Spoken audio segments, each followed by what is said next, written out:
Thank you, Greg. As you mentioned, I'm editor of FDI magazine, and we're focused on foreign direct investment. And our magazine is primarily targeted at big global companies, so the corporates that make decisions about where to expand their companies. This theme is actually of huge interest to us, and we've just completed in our most recent issue a feature which we worked on in conjunction with Invest Thames Gateway that was analyzing this very topic, which is what real possibility is there for the hosting of a large international sporting event to drive investment.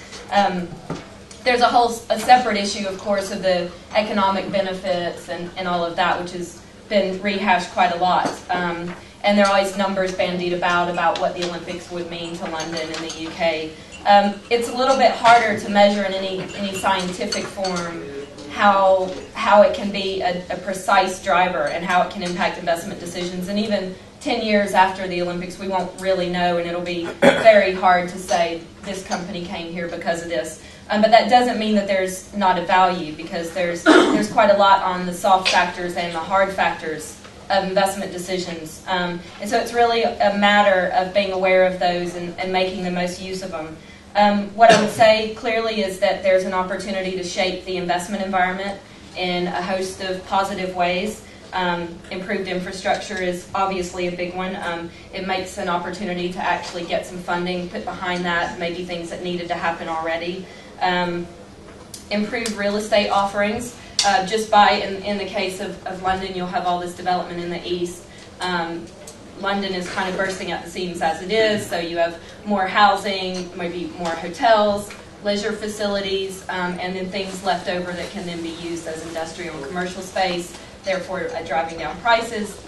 Maybe special incentives can make it attractive, offices and sites. So just expanding the offerings of corporate sites is quite a nice legacy of an event like this.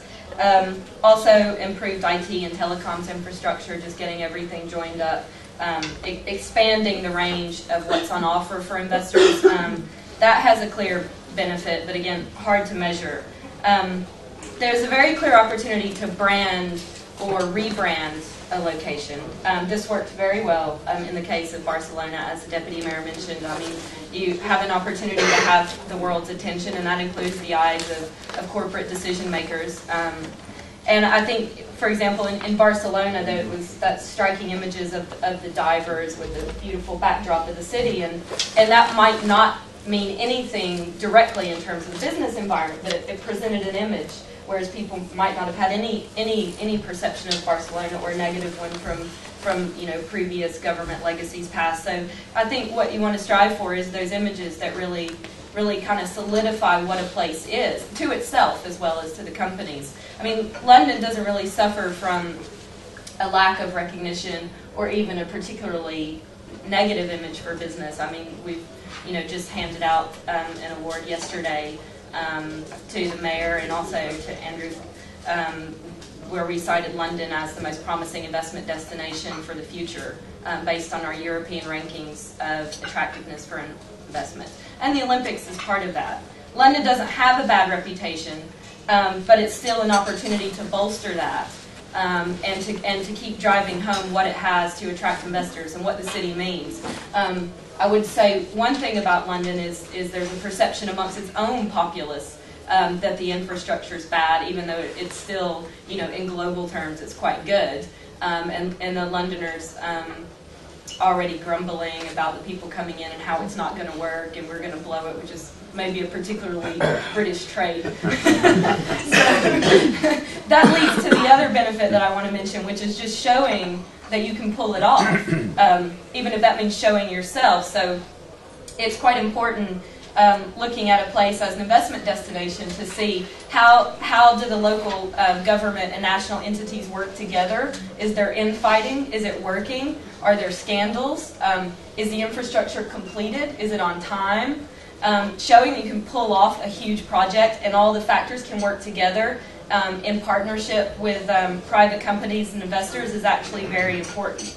And I mean, showing the outside world that, but particularly in the case of London, I'd say showing the local population that it's possible, giving some pride there about the city.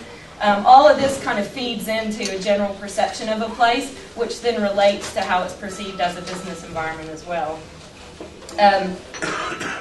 I would say that also, in a more tangible sense, sporting events can help solve one of the perennial challenges of investment promotion, which is just physically getting potential investors to come check out the place and see sites and engage with the economic developers and the economic developers and the investment promotion officials, because there are obviously government bodies all around the world by the thousands, all chasing corporate decision makers. They're being actually stalked most of the time. And I mean, London's a place where they're probably coming anyway for business and would like to come, but still time is limited, and the chance to engage them one-on-one and talk to them about their companies and their decisions, it's not that easy to do. But people love sports, people love coming to a huge event like this. It's been done very well by other host cities in the past, of having a business club set up, bringing kind of highly targeted corporate investors in, giving them tickets, working with them, having some kind of corporate hospitality. Australia, for example, did this very well.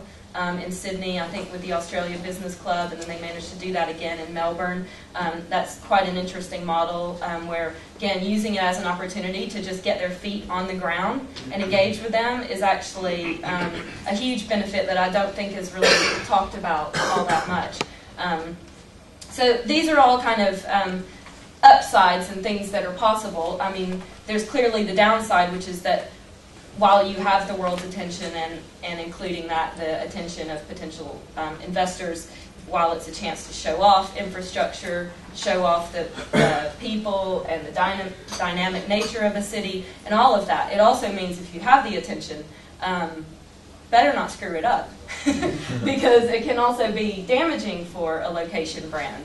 Obviously, if things don't work well, it can either have a flat result, not changing perceptions at all, or it can actually be quite negative. There are some things that are out of the control of the city, like if, heaven forbid, there's a security incident. I mean, it was, quite unfortunate we had this in Atlanta, or you could have scandals related to the Olympics that are kind of beyond the location's control. But I would say controlling what can be controlled, and making the very most of the limited time that all of the world is looking is the key thing. And then that's where you'll see 10 years from now, 20 years from now, the upside of the legacy of having had this attention for a limited time.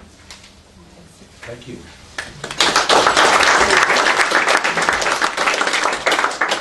Courtney, thank you very much indeed.